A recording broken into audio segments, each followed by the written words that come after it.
నమస్తే ఫ్రెండ్స్, వచ్చాడు మా చాచా. చూడండి చాయ్ తాగడానికి. చాయ్ పిలో భాయ్. మా చాచా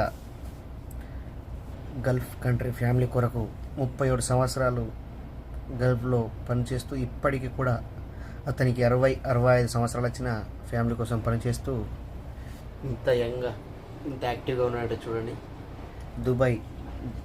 దుబాయ్లో కొన్ని సంవత్సరాలు, మస్కట్లో కొన్ని సంవత్సరాలు, రియాద్లో 15 సంవత్సరాలు చేస్తూ ఫ్యామిలీ కొరకు చాలా అంటే చాలా కష్టపడతాడు. ఇక్కడ కూడా ఆయన డ్రైవింగ్ చేస్తూనే కాకుండా ఇక్కడ బయట బండ్లు తీసుకొని కిరాయి క్లీనింగ్ చేయడం కానీ, బయట ఏదైనా ఇల్లు కడగడానికి, ఏదైనా క్లీనింగ్ చేయడానికి కానీ పిలిస్తే వెళ్ళి డబ్బులు సంపాదించి ప్రతి నెల కాగానే ఇంటికి డబ్బులు పంపిస్తూ గల్ఫ్ జిందగీని చాలా ఎంజాయ్ చేసి చాచా గల్ఫ్ లైఫ్. ఇప్పటికి కూడా గరం ఉంటాడు, కానీ యంగ్ ఉంటాడు. చూడండి, గరం ఉంటాడు, యంగ్ ఉంటాడు. భయపడు, దేనికి భయపడు.